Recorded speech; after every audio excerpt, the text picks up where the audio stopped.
Welcome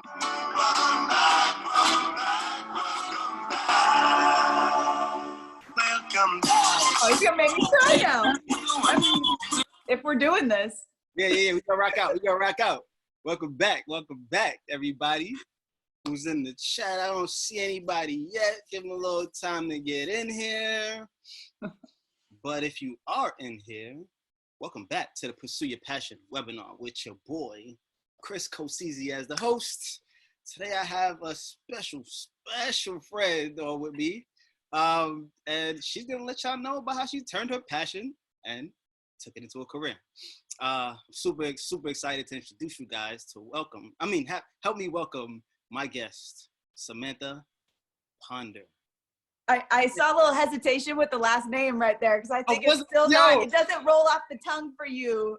I was about to say still. I was so close to saying still, but I was like, nope, Ponder, I got it. Chris, I've been married like 8 years now. Okay, it's time. Man, it's supposed to be easier for me, man. The living connection is supposed to happen. I know. You always revert to like the good old days, like how you saw someone during those times. I get it. For real. Sam, what's up, man? How you doing? I'm doing all right. I'm just hanging out at home with a collection of very well organized books behind me because I've had nothing to do. That was a new task, huh? You knocked that out?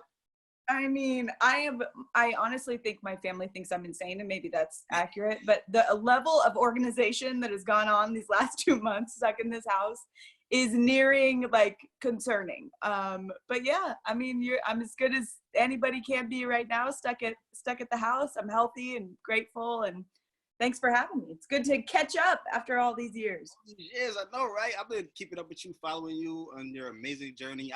Every time I see you on TV, I just smile because it's like, I remember when she was doing her thing in school, man. And no, Chris, you're like, how in the world? No way. I'm like, I knew it. Yeah, that's what everybody says once they put you on 1 or 2 times. You're the dopest. We love watching you on Sundays. Sam is the third host of Sunday NFL Countdown on ESPN, and we all get our Sunday started off with Sam and Bunch. In America, we love American football, so Sam, we love you too. Oh, thanks, Chris. It makes me sad for you to even like bring up Countdown because it feels like football is still so far away that I'm keeping my fingers crossed and looking forward to those Sundays in the fall. What do you think? How's it looking? You mean for the Giants? Because I know what you care about, okay? Let's not kid ourselves. I know you're not asking how it's looking for me and my job. You're like, but really, can we talk about Daniel Jones? I like dimes. Oh, hold on. Are you real? Did you really just invite me on here to get a little Giants intel? Is that what I'm putting it together now? That's what I'm here for. You already know. I do, and I'm not mad at that. I appreciate. I even saw the love you gave Eli Manning this week on his entrance into the Twitter world, which is a scary thing, by the way. But he's a funny guy, though. But he is. His bio touched my heart, man. I love. I'm sure it did. Yeah, man, I'm hoping. Honestly, as of today, I don't even know what today's date it is. Close. We're pushing June, right? Late May? Sure. I'm hearing good things about the NFL starting on time. And, obviously the big question is whether or not fans will be able to be at a game in any capacity. But here's my idea. You want to hear my pitch for what it should be? I think that they should play the games with no fans in the stadium, but that they should open up the parking lots like they do for a normal game. These parking lots are gigantic. Have everyone come and tailgate at their car, but put huge screens on the outside of the stadium so that the players could still hear. So basically everybody's just out drinking and eating in the parking lot. You're socially distanced from the next car, right? So it's like a party with your little tailgate. And then the players can still hear the fan reaction from the parking lot. What do you think? I like that. We need to put you down. That's like the fans will eat that up. Yes. All right. Can I get some sort of credit for this if it happens? I'm looking for ways to make extra cash these days. You the plug, man. ESPN got to hear you. I love that. Man. All right. I'll be right there in Jersey tailgating with the Giants. Right? Wouldn't you want to go? I would go to, I kind of got to work, but I would go. Well, Sam, I truly admire your passion, your knowledge, and just love seeing you do your thing in front of the camera because you're truly a natural. And I learned so much for you doing what I do. I'm watching you like a hawk. Like, okay, what is she doing? How's she preparing? I got all of these questions that I'm going to ask you today, but I truly look up to you, and I just learn from you just from watching. So I appreciate you. Well, thanks for saying that. Now I'm a little scared about what you've been watching. So I learned by messing up. And that, honestly, that has been one of the most helpful things for me about doing broadcasting back when we were together at Liberty, was it was a safe place to mess up, right? Like, you need a place where you can screw stuff up and say the wrong thing and be awkward or do the wrong thing. And it's not career crushing, where you have people like I did, and you and Coach McKay and the people that were around us, where like everybody was still going to be friends if I messed up on TV, you know? So that helped me a ton. Man, I don't even remember seeing you mess up like that, but I thought you used to hold it down all the time. Football, basketball, didn't really matter. You used to do your thing. But I mean, that's because you were over with the team and you couldn't actually hear what I was saying, Chris. Let's not get game, man. I watched every single game, and I made sure I watched your parts. I appreciate that. I'll take it. No, but it's very important to fall forward for sure. And like you said, getting that experience at an early age where you can kind of just do your thing and then watch yourself and learn from it is super duper important. So I'm happy that you said that. Yeah, no doubt. I got a question for you. Okay. You feel me? You tonight. Sing real low because nobody wants to hear that.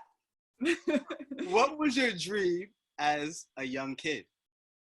Well, so in third grade, I don't know if you had this at your school growing up, but we had like a school-wide mile run, and people would like train for it. There was really no reward except for you'd go to like the district mile run, and then it was just something to compete in. And so in third grade, I trained with my dad, and we ran around the block all the time. And I was so excited to win this thing, and I got second place. And wow. I am not kidding you.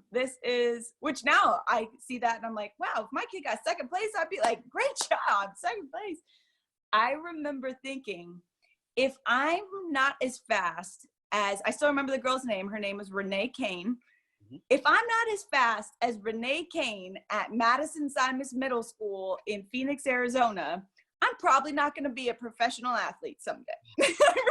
I remember thinking that. And I know that sounds like, wow, that's kind of Debbie Downer. But I remember thinking, let me come up with something else. Like, what else could I do in sports? And I kept playing sports. It's not like I just quit because I wasn't going to be a pro. But I remember that's the stage, I don't know if you were like this, Chris, where everybody always asks you what you want to do when you grow up. Yeah. Like, that's the question that adults ask little kids all the time. And side note, that's a lot of pressure to know when you're in third grade. I thought I was going to be a basketball player. Yeah, right. Like that was, and I think that for so many of us, my dad's a coach, so I grew up in an athletic environment. All three of my siblings played all the time. So it was like, you know, I didn't even think, oh, do I want to be a doctor or whatever? It was like, no, you got to be a pro something. And I realized really early, like, all right, I'm above average at sports, but I'm probably not going to be, you know, I didn't come from like these Olympic athletes. Anyway, all that to say, I watched Ahmad Rashad on NBA Inside Stuff. Mm-hmm. And that's one of the reasons I've loved watching all the Jordan doc these last few weeks, because Ahmad's in it so much. And that was like my heyday. Like I would watch everything he did. He was with Summer Sanders or Willow Bay. And I didn't really, like, they were great, but I wanted to be Ahmad Rashad. Like Ahmad was cool with all these guys. You could see he would get real answers out of them. He didn't talk. He didn't have to say everything perfectly. He would just talk like a regular person would talk. Yeah. So I wrote down in third grade after that race that I wanted to be a sports broadcaster like Ahmad Rashad, and wrote a paper about that in third and in fourth grade. And so, yeah, that was kind of the dream from the very beginning. Wow. And you made it happen. Wow. Hello, everybody. I'm Ahmad Rashad. And that is I love Ahmad too. So you saying that got me hyped, because I'm like you, Saturday watching that Inside NBA stuff. Yes. And how he was just Chris, he came up to me. Oregon was in the national championship years back, and I was calling the game for college football. and he was on the sideline and I didn't see him, and he tapped me on the shoulder. This is such a ridiculous shout out just to make myself feel good right now. But he taps me on the shoulder and I turn around, and for me, I mean, there's like Justin Timberlake, like all these like super famous people at these games. Yeah. For me, that was like, oh gosh. I turn around and he puts his hand out to introduce himself. And of course I'm like, look, man, I know who you are. I know everything about you. And he goes, no, I just wanted to tell you, I think you do a really good job and I'm a big fan. Chris, I could have quit right there. Right there. Done. I was like, I don't need to ever do anything else in broadcasting again. And he may have completely made that up, but for me, that was like a full circle moment for me. It was really cool. He wasn't lying. We all feel the same, but like, I can't. That's like Michael Jordan coming up to a young ball player, telling him he's the like does their thing. Like, that's dope. I probably would have fainted too. It was fun. Bring me back to the earliest days of your sports journalist career. Where does it all start? Well, when I was in high school, so I went to Central High School in Phoenix, and they let me speak at graduation, not because I was smart or at the top of my class, but just because I wanted to give a speech, you know? Who wants to give a speech in high school when they're like not the valedictorian? And so I wrote this speech, and I was getting ready. I went to a big inner city high school. It was like 5,000 kids, and the principal's up there on the football field announcing who's coming up next for graduation to speak. And she says, up next, you'll see her on ESPN in 5 years, Samantha Steele. And I remember my heart like pounding. I was like, 5 years, hold up. Like, that's 1 year out of college. Like, how am I gonna, I still didn't know. I mean, I didn't have a bunch of scholarship money. My parents weren't gonna pay for my school. So I remember that panic setting in of like, man, how am I gonna make this work? Well, I got a small amount of scholarship money, but my big dream was to go to New York City and essentially just try and get an internship. I knew all the networks were there. And look, none of this makes sense. Now, as an adult, I would not advise a young, 17-year-old girl, like, hey, go to New York City. You don't know anybody and you don't have any money. Good luck. Like, you just make it happen. But for me, I figured, why not start there, try and get internships at these big networks. And then if it doesn't work out, come back home and go to Arizona State. They've got a broadcast journalism program there, all that. Anyway, so I moved there 2 months later after high school graduation. And just, got as many credit cards. This is not good financial advice, okay? Got as many like $250 limit credit cards I could get. And I got a job as a hostess, like not a TV hostess, let me take you to your seat hostess at the ESPN Zone in Times Square. Oh, that's the popular one. Oh, it was, and the fact that it shut down, I mean, I still a little tear about that because that place was insane. It was always packed. We always had like a 2 or 3 hour wait, but that's how I just started making connections. And then you meet somebody who knows somebody who knows somebody. And eventually I got an internship at ABC Sports in the research department. And so my job was every Saturday on the college football studio show on ABC to hand research cards to John Saunders and Doug Flutie and Craig James and all those guys. And that literally ended up being like what I did years down the road. So it was just kind of getting that foot in the door in the beginning. And then from there, you know this, Chris, because you're so good at this. It was all about relationships. Yeah. It was just connecting with different people. Like you can go to school, and I was going to school at the time, but I never went for sports broadcasting or journalism.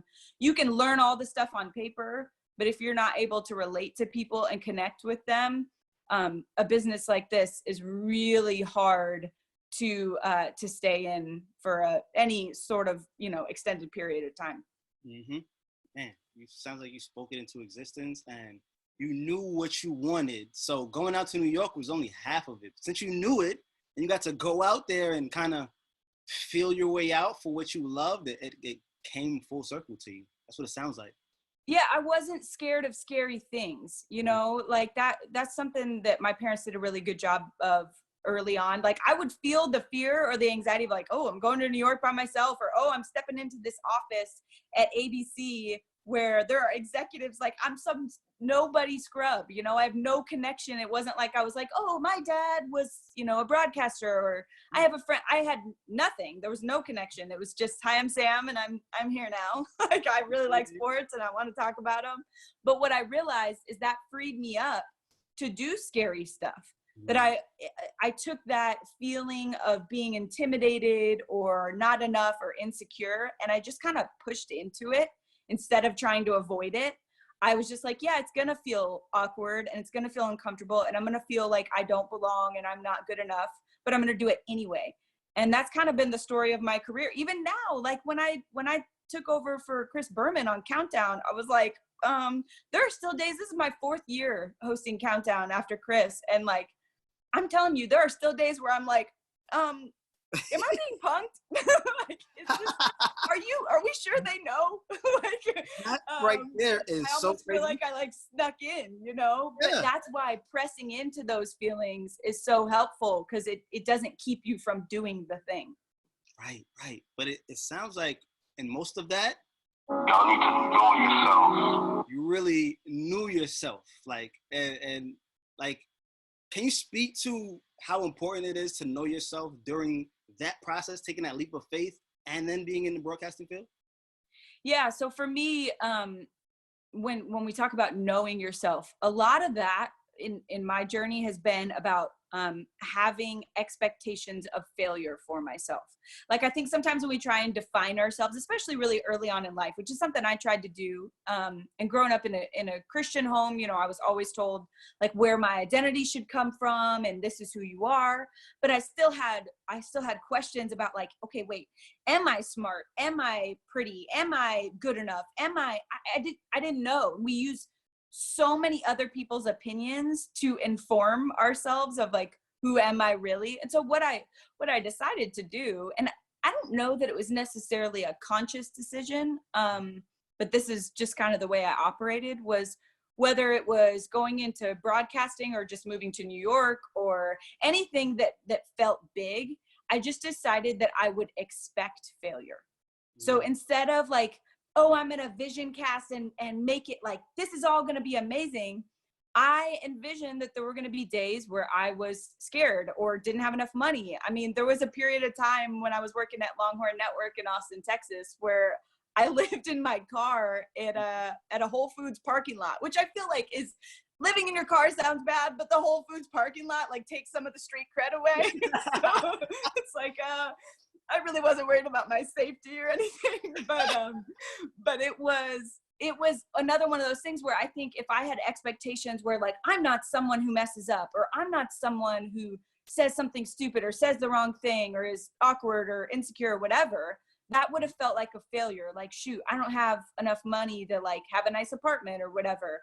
Instead, I saw it as like, this is a part of the story. Like, this is gonna be a great story someday. Today, it's not so much fun, but eventually. And so I think when you do that, when you lessen those expectations of perfection, you free yourself up to really be present and experience whatever's in your world right then. Because now, and Chris, you know this, you look at all these super successful people, and what do people always say when you ask them about like, oh, what time of your life do you want to go back to? It's always like, oh, when I was an intern and I didn't realize how good I had it, like back when we were all on the street together and we were all just, you know, no responsibility.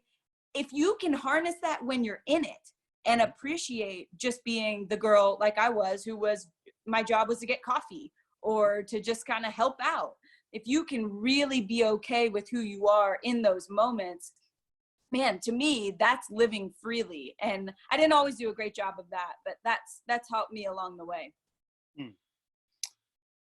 Everything you said kind of goes towards trusting the process. And I'm a big believer that life doesn't happen to you, but it happens for you.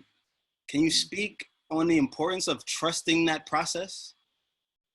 Yeah, I think that's one of the hardest things in our culture, because we are such a results, like everything's about results, you know, like what do our kids want to be when they grow up? Like basically a title that they get. So we create an environment where what matters is your resume. And I don't know about you, but I've never been to a funeral where they read somebody's resume. You know, like that's not what we do. We tell stories about them, right? We tell stories about the impact those people had on our life and what we're going to miss about them. We're not like, oh, he was super rich. And, you know, like that stuff doesn't matter at the end. So to me, it's trying to constantly remind myself. I mean, my house, it looks crazy if you don't know me, because I have chalkboard walls like all over my house. People are like, we get it, you have kids. I'm like, no, it's for me, because I have to write reminders. All over my house is just like scribbled reminders, like be all here, wherever you are, be all there. Like all these things to remind myself of being present in the process.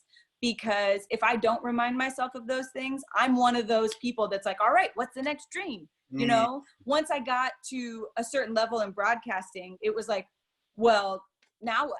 Like, I got to come up with some next thing. And if you're not careful, you'll just get on that hamster wheel and nothing will ever be enough. So to your point about trusting the process, like that life is in the process, you know, like that's why in my opinion, that's why so many super successful people are really lonely.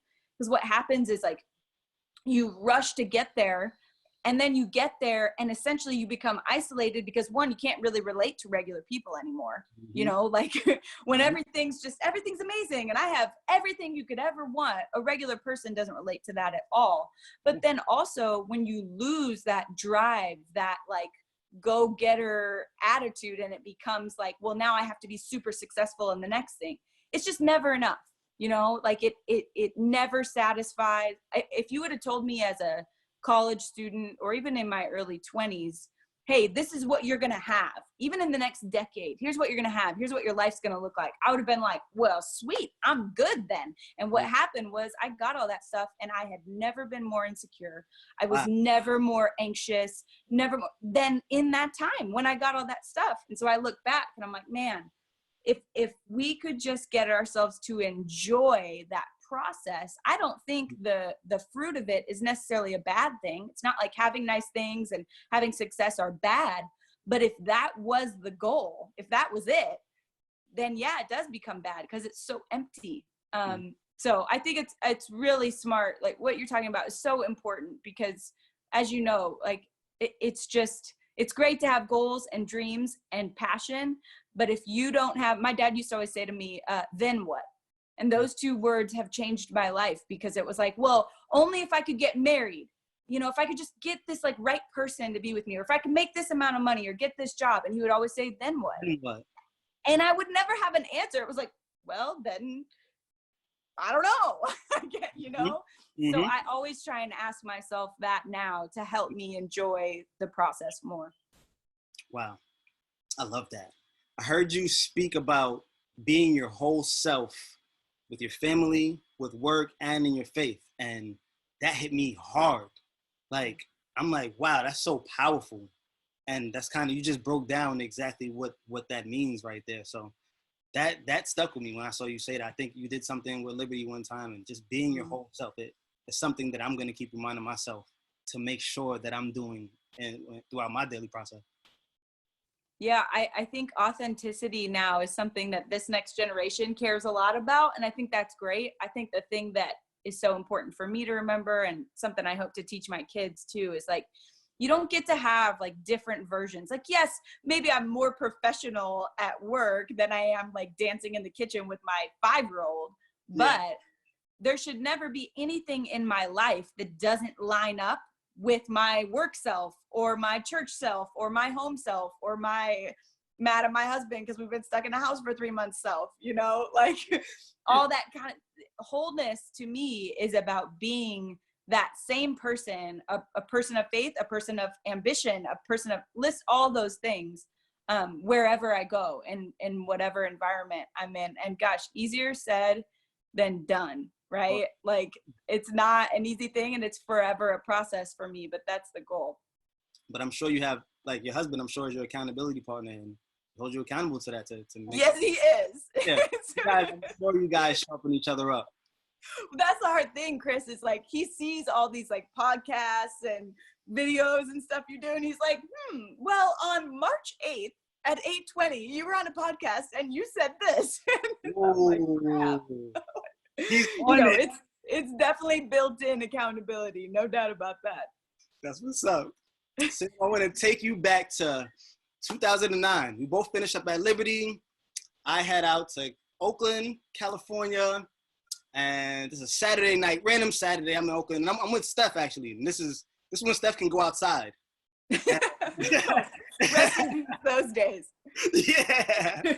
we go, we're like, let's go watch some college football Saturday, get some wings. We don't know where we're going. We just go find somewhere, just watch the game randomly, and boom, watching a Pac-10 game, and who do I see? You went from doing your thing at Liberty to being on the Pac-10 sidelines. What type of jump was that for you? Was it a comfortable one? Was it an easy one? Was it difficult? How was that? Yeah, I mean, I had no clue what I was doing.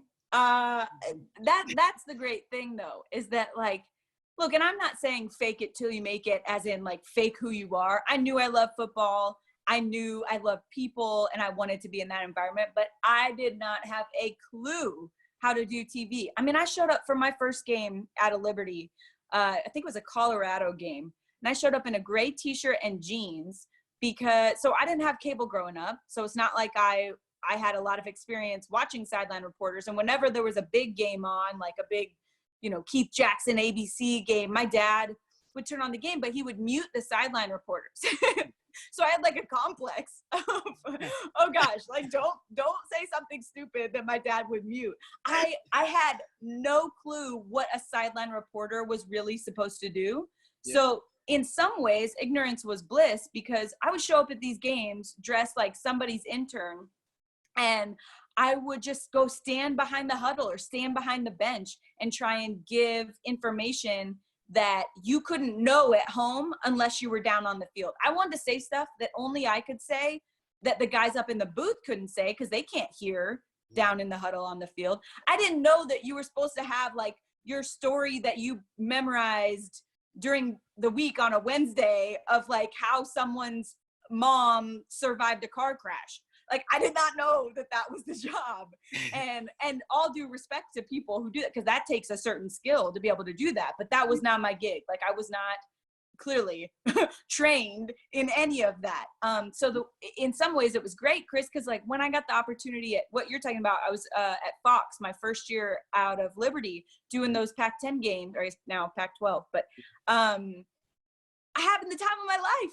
And I look back now and I'm like, I'm so glad I wasn't worried about having to be perfect and don't mess this up.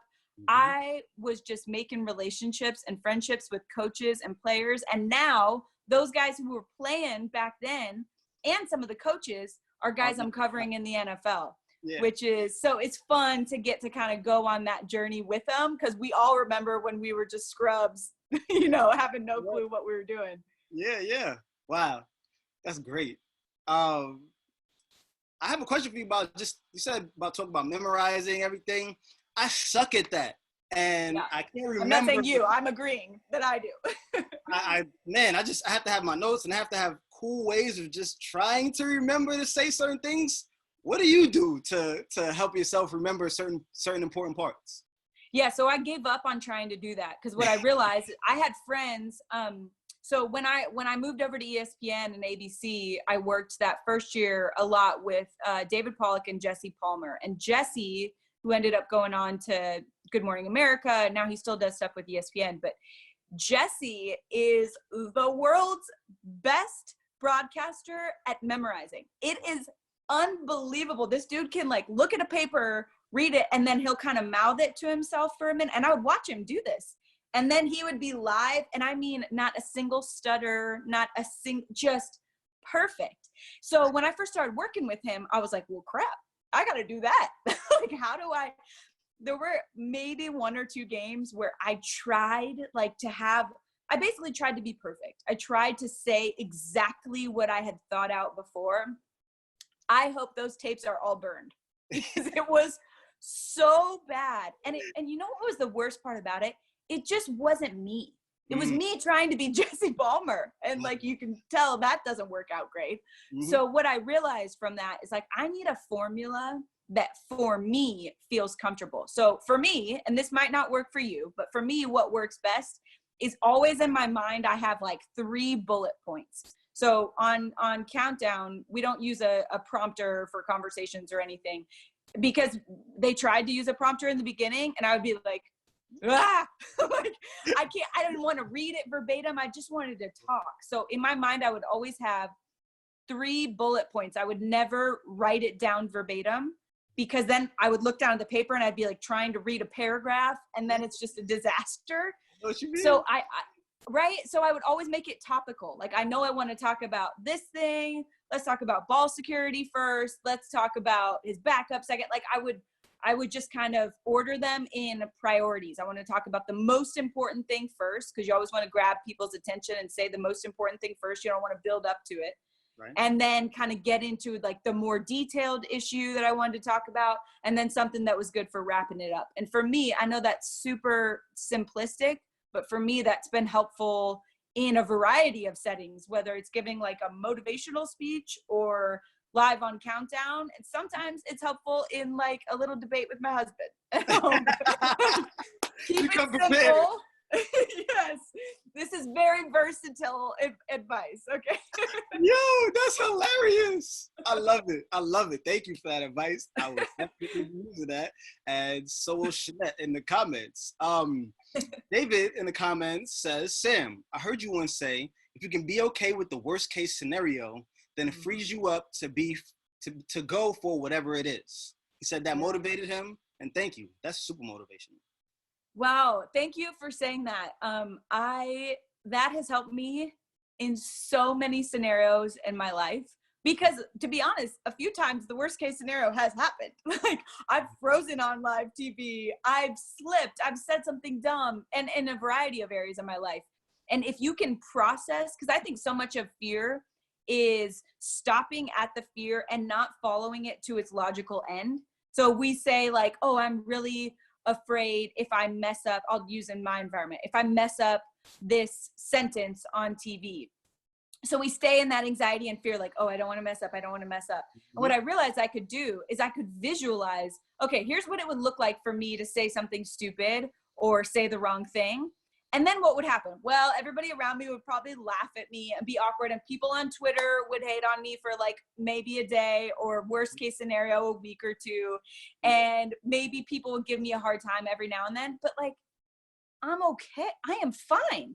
Like, that's not, and even if it got worse and then maybe you didn't get your job, I would always come to the conclusion, well, I'll do something else. I still have people that love me. You know, I would come to those basic conclusions that always help me kind of press into those scary situations. So thank you for saying that. Yeah, shout out to David. And it sounds like it goes back to knowing yourself once again, being secure.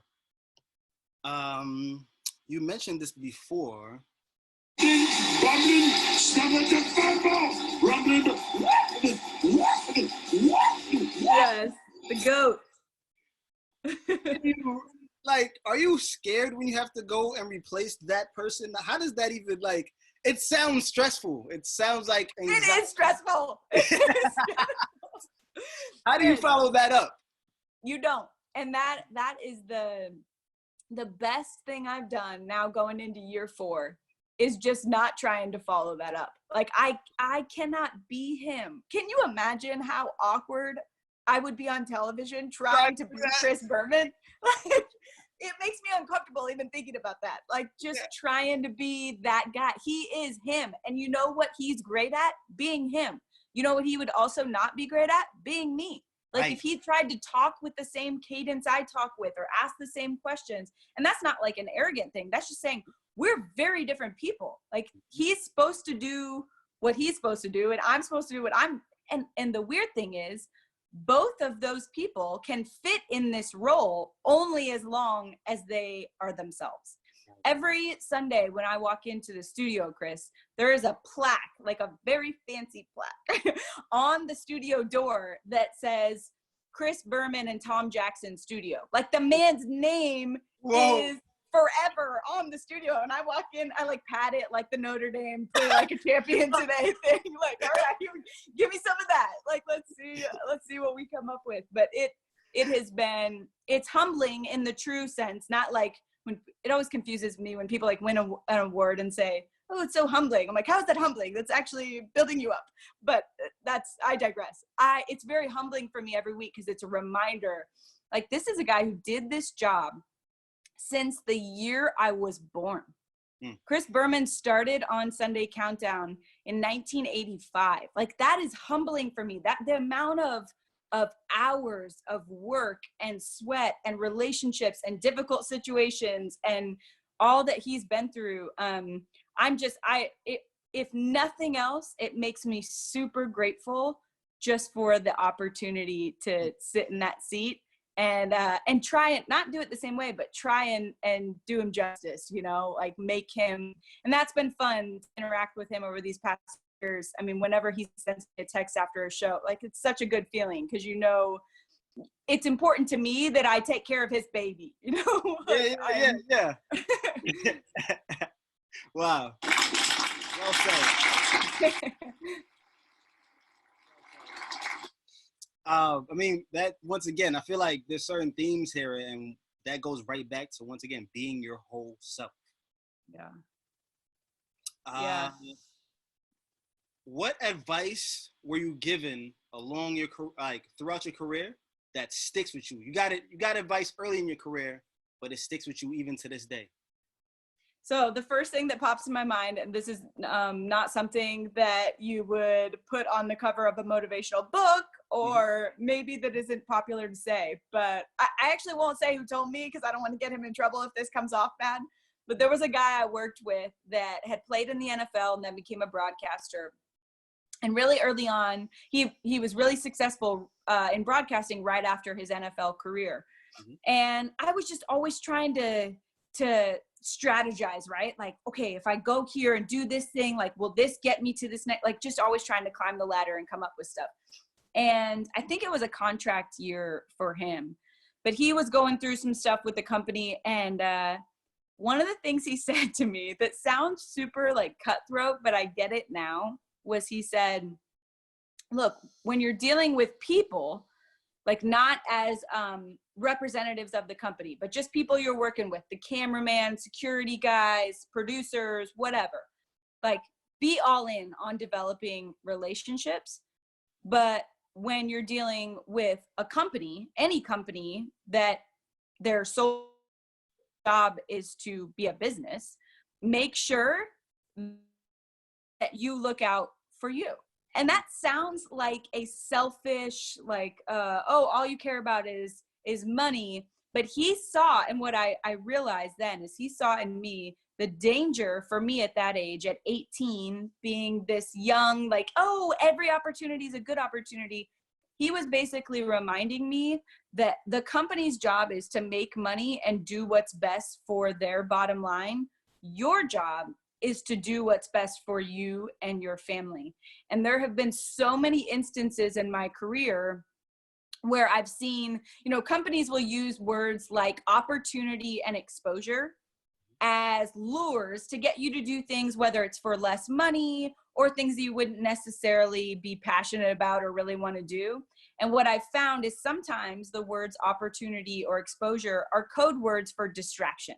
Like, on my journey, that thing that you're calling an opportunity is really just a distraction for me. Like, you may think it's good for the company, but for what I'm focused on and the kind of person I want to be and the time, I mean, in broadcasting, as you know, like, everything is about time. Like, I can do a game for 2 hours or 3 hours and people think, oh, she only works then. But I had to fly in the day before. You don't fly into, so once you start having kids, every yes that I say to the company is essentially a no to time with them. So I've always remembered what he told me back then, because it was basically like, if you become the yes person, and I know we're in a culture now where we're always encouraging people, like, say yes to opportunity and lean in and do all these things. Like, that's all great until you get to the quote unquote top and you don't know your kids. And look, it hits close to home for me because it can happen really easily. Like, it's a slippery slope. You don't even realize that you're on it. And then all of a sudden it's like, wow, I haven't spent the holidays with my kids, because what's on holidays? Big football games, big basketball games, opportunity, right? And I've never met one person in this industry that has looked back when they're older and said, oh, I wish I would have still worked this much. But they all say, I wish I wouldn't have worked as much. I wish I would have been home with my family more. And so I always try and remember that when the next like big opportunity shows up. Wow. Valuable, super valuable advice. That's key for all of us here in the chat and myself. Man, you brought up the word balance, and I see Shanette, she asked, what does she do for balance? And just last week, I asked Aisha, and she said, balance does not exist. She said balance does not exist, and that balance is finding your own cadence within your chaos that works for you. So give me 2 important things that help you find your cadence within your chaos. I'm so glad that she said that, because I think we need more women who start, because that's been for women like us, and I think Aisha's in the same age group. We kind of grew up in the like, you go girl, you can do anything, you can be a mom and be a boss and all that stuff. And look, that's true. You know, clearly we're seeing women in positions of power and being successful. But the notion of balance, that somehow you can keep things with completely different weights on equal measure, like it's impossible. And at the end of the day, when you ask someone, if you asked Aisha or you ask any parent or person who cares about their family, if you said, what's more important to you, work or family, every single person is going to say family, and it's not even close. But then when you look at how we spend our time and our money and it gets confusing, right? Because like, I want to commit, and I struggle with this, because it is, especially right now when it's like, okay, we're all stuck at home with our families. Let's come up with a new dream or a new business idea. There's so much temptation to kind of throw yourself back into that instead of slowing down and just being with your people.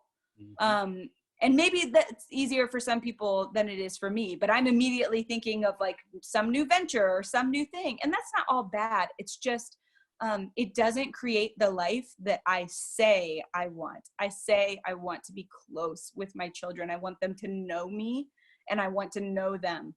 I want to have a level of intimacy and connection with my husband that doesn't go away when the kids are out of the house. You know, these things that I say I want that I cannot have if my time and energy and anxiety and worries and all that are about work.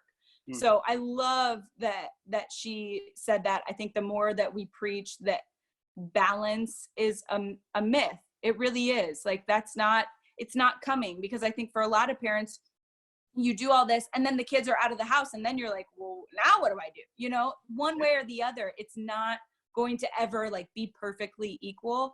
So I think to kind of what I was saying earlier about myself, like expectations are the key. Don't have expectations that you're going to find some perfect, ethereal, like angel mom balance where everything just feels great all the time. My best advice I've gotten in this area is just be where your feet are. Like if you are at home, be all home. Like don't be on the phone. We created a Sabbath day in our family for that very reason. So we're like, we at least need one day a week where we don't even look at our phone. Like my phone is just off. So that we can be fully present with our kids. And then when I'm at work, I'm not the mom that's like, how's it going at home? Worried about home. Like, no, I am just at work. So that's worked for me, but obviously everybody has different situations. I love that. Be where your 2 feet are. Yeah. Wow. I love that.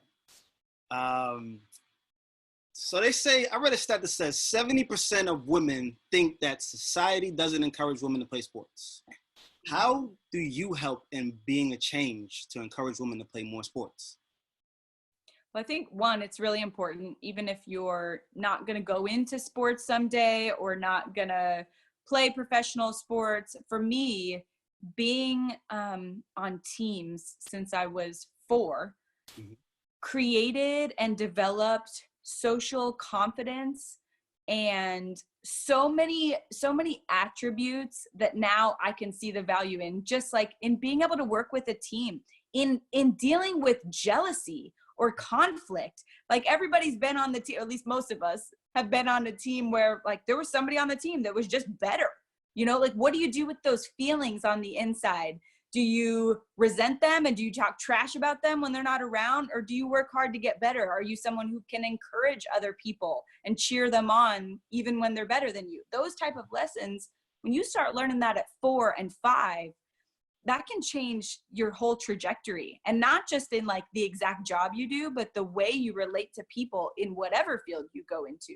So that's super important. It's the reason that even if my kids, you know, both of their parents were very sports minded, and, you know, our lives have kind of, I mean, we've gained so much just from the sport of football. We don't really care if our kids go deep into football and like are super obsessed with that the way that we were. But we do care that they play sports when they're little, because we think that value is there. Even if they just want to play piano when they're in college and beyond, that's fine. We'll encourage that. But the qualities it develops when you're young are so important. But for me, the thing that I do outside of just having my own kids involved is just showing up. Like, I think seeing the visual of a woman on that set, it doesn't have to be me, it could be somebody else, is powerful for young people. I know it would have been for me. I know whenever I saw, if it was Summer Sanders or Willow Bay, that there was a woman that had a seat at the table, then I knew, like, oh, that's a table I can sit at.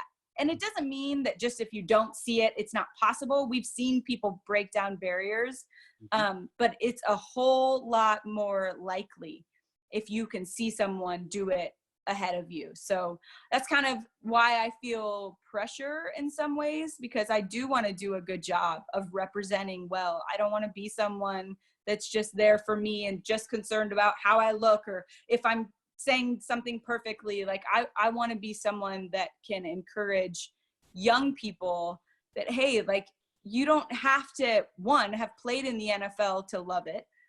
You can be a woman like me who grew up, I cared more about throwing a spiral than I ever did about Barbies, and there's nothing wrong with that stuff. That was just me. So this was being true to myself to continue on in this field. I know there are a lot of young girls out there that grew up the way I did, and I think it's important to just have a seat at the table. Yeah, you definitely give me the Cheryl from Remember the Titans vibe. That kind of was my life, but she had better hair. But that was my life. Imagine. And it's so great to hear you speak like that. You got 2 daughters who are looking up to you. So it's amazing to hear you say those words and to be that example to them. That's what changes things, Chris, is when you have, for me, having daughters, that now I'm like, well, crap, I don't want them to do this way. I don't want them. I mean, it is, you talk about accountability, the accountability of, would I want my daughters to hear me saying this? Would I want my daughters to do this themselves? Here's a tricky one. Would I want my daughters to think this way about themselves? Like, whenever I'm getting insecure or thinking I'm not good, I mean, I'm at the stage right now where female broadcasters start getting old, right? Like, when the first few wrinkles creep up, it's like you're straight to the Botox room or you're straight out the door. Like, it's, there are not a lot of options here. And every time I've been tempted, whether it's to change something about me physically or whatever, to even to just be insecure about it, the first thing that pops in my mind is, what would I want my daughter to do when she's mid-30s and getting insecure about this stuff? And every time, we all know the answer. I would want my daughter to know that she is loved and valuable just as she is. She doesn't need to change a thing. And so it's so humbling, really, every time I go through that process. But you're right, having those little eyes looking up at you, it changes a lot. I'm sure. Now, you guys are the dopest sports family. Your daughter's name is Bowden? Yes, so she barely knows that because that's just her legal name. She goes by Scout from To Kill a Mockingbird. But she does, sometimes she sees Bowden written on like a blanket we were given when she was a baby, and she's like, what's this? I'm like, we should probably tell you your name at some point. You're 5, so you should know. Wow, that's hilarious. Can you talk about why you guys named her Bowden? Well, so people always think it's because my husband, Christian, was a quarterback at Florida State. He played for Bobby Bowden, legendary head coach there, his freshman year, and was recruited by Coach Bowden. But the thing a lot of people don't know is that Christian's dad also played for Bobby Bowden. I mean, that's how long he was the head coach at Florida State. his dad played for him. That's where his parents met. Bobby Bowden has meant a lot to Christian's family for a long time. But the crazy thing is, it was actually my idea to name her Bowden, not because he was a great football coach, which he obviously was. Anytime I was around Coach Bowden, talked to Coach Bowden, or met anybody else who knew Coach Bowden, they would say the same things. Coach Bowden made me feel like I was the most important person in the world. Everybody I know, whoever talked to him, it was like he would remember your grandma's name, and he would just make you feel like you were someone famous or important. And when I thought about the qualities I would want my daughter to have, that's one of the biggest ones. And Chris, the crazy thing is, we name her after this man who is such an encourager of people and makes people feel like they matter. I'm telling you, my 5-year-old daughter has like the gift of encouragement. I mean, she will notice. I won't even have to be crying or anything. She'll come up and she'll be like, Mom, I just want you to know you are an amazing mom. She has it in her. Like, it's crazy. It's almost like, and I'm not trying to get too woo-woo, but like, it's almost like your name, like you almost step into your name. She's already demonstrating some of those qualities, which has been really cool to watch. Wow, that is too cute. I love it. Love that story. And you also have a boy named Robin True and a girl named Price. Yeah, so our son's name is actually, his first name is Robinson, and we named him after, which is crazy because I grew up a Suns fan, and so I hated the Spurs and the Lakers, but I always loved David Robinson. David Robinson for me was just like the gold standard of, this is how you want to do it. If you ever get to that level in anything, do it like that guy does it. And so we named him after David and Jackie. We figured if we find out something terrible about one of them, we'll just say he was named after the other one. But he's got in his room a jersey of Jackie and a jersey of David. The coolest thing about that was I got to work with David on College Game Day. He was our guest picker for an Army-Navy game.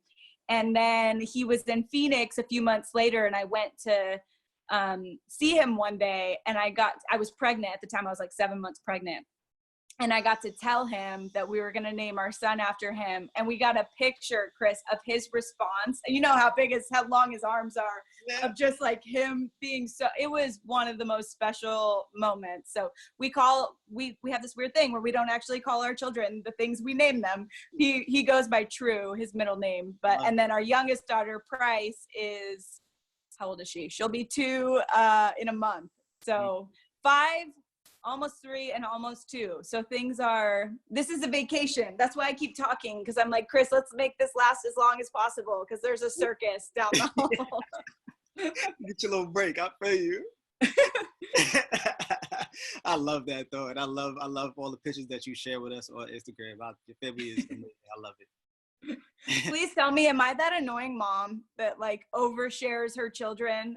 You can tell me, Chris. Like I can reel it back in. I don't think so. I love the Scout skits. Every time she pops up, it's like great entertainment. So no, I mean, I'm riding her coattails. I'm gonna become a stage mom, one of those like dance moms that's in the background. Like, you're doing great. She definitely has it. She definitely does. So I know that your family is very important to you, but your faith is very important to you as well. You are a faithful person. Yeah, Drake. She's very faithful. Can you talk about your faith and why it's important to you along your journey? Well, I guess the way I would describe it is that it's just the compass, right? Like, it's how I know where I'm going and where I'm at. And it for me, makes all of this make sense. And I know that maybe that sounds like, oh, okay. Like, I'm not saying it makes everything perfectly make sense in the moment. Look, these last 2 years have been really difficult for our family. We've had health issues and scary stuff happen, had family issues. It's just been a tough season of life. And I'm not saying that having faith and knowing that God is in control makes all of that easy, because it doesn't. It just makes it purposeful. And that's what I want in my life, is I want every pain or sadness or difficulty that I have, I want it to have a purpose. I don't want it to be wasted. I think one of the saddest things in life is wasted pain. And I don't think any of it is, but when we think it is, you know, when we're like, that was for nothing. And I'm not saying that God wants bad things to happen to us, but for me, it's helped me to make sense of why we go through seasons of difficulty and struggle. And just giving me hope. Like, I don't know about you, Chris, but as I get older, I'm like, I remember growing up in the church, people always talking about hope and hope for this. And I'm like, things are good. What do you need hope for? Like, I have, you know, just the concept of hope didn't really mean all that much to me because I didn't see a need for future hope. It was kind of built in. Like, I felt hopeful because I was young and vibrant and everything's going to be all right. Well, then life hits, you know, and having hope that this isn't it.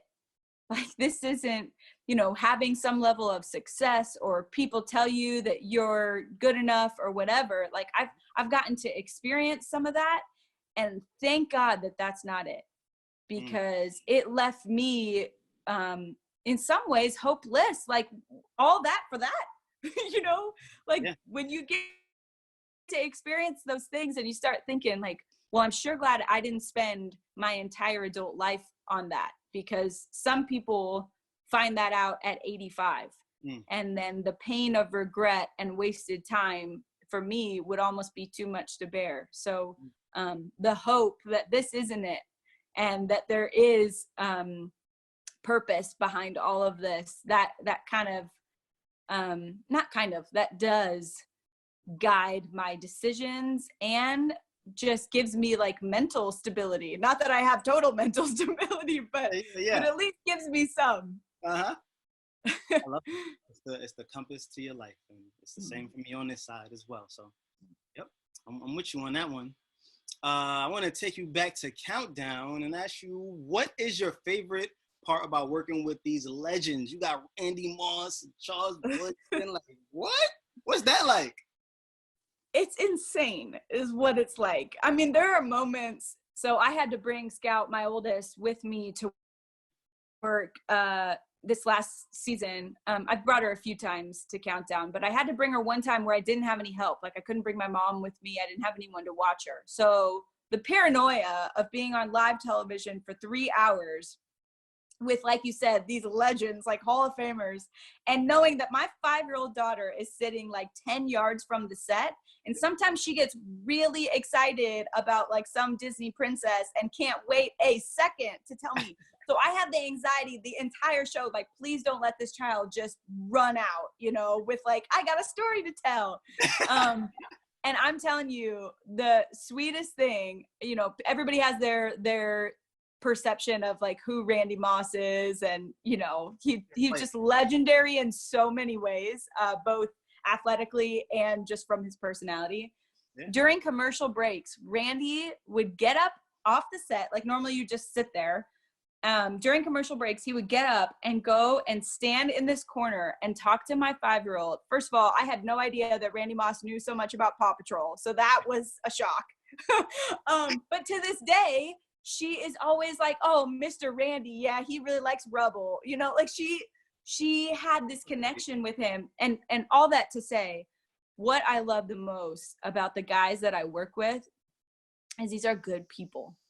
And as you know, like, whether it's very successful people or regular people or whatever, everything depends on the character and the quality of the people that you work with. Like, I've been in settings where it looks very glamorous and everybody's getting along, and then the lights go off and it's not the same.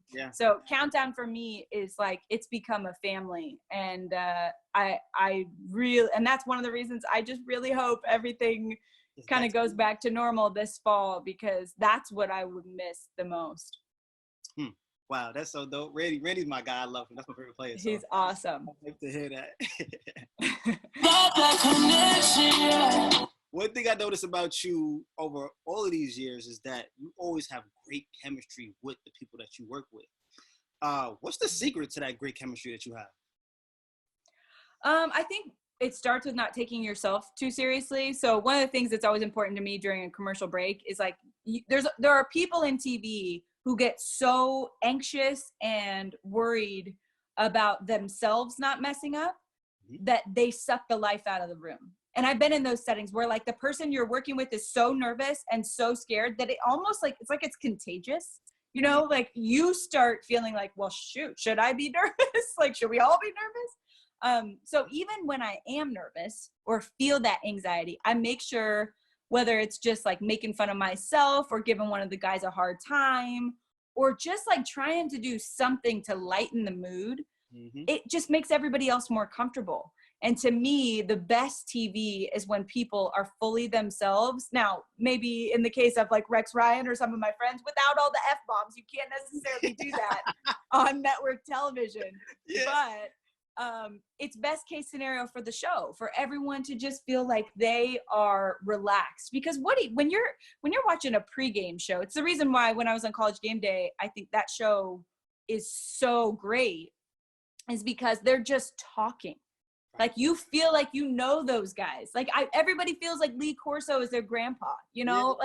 It's just, you never know what he's gonna say, but that's the environment you want to facilitate for people watching a pregame show, because this is everybody's entertainment, just like it was for all of us, you know? Like sports are an escape, an outlet, something you do with community to get together with people. So if somebody's super stiff and trying to be like Walter Cronkite reading the news on sports, like I don't connect with that. So I just try and always kind of lighten the mood and remind us that we're talking about guys running around with a leather ball. Like it's not that serious. I'm with you on that. I feel you. I'm the same way. I love just bringing a whole bunch of energy and just good vibes to the situation, because it's a contagious thing, I feel like. And if everybody's on that, then we can have a lot of fun. Yeah, and you're great at that, Chris. You've been bringing the energy since I've known you. Not slow down. Was there ever a time in your career where you felt like there was too much pressure, or you were nervous and I don't know, you didn't know how to get over it? Yeah, I mean, look, in terms of being nervous, this is probably the number one thing I get asked from young people in this industry is like, oh, do you still get nervous? What do you do with the nerves and like the anxiety of it? And the answer is yes. Like, look, we were in Miami for the Super Bowl. I'm hosting the pregame show for the Super Bowl a couple months ago, which feels like a lifetime ago. But, and I'm about to welcome people to our set and South Beach and all this stuff. And I had this moment of like, oh crap, I think somebody messed something up, because how am I here? You know, and you get all of those feelings of doubt and insecurity and all that.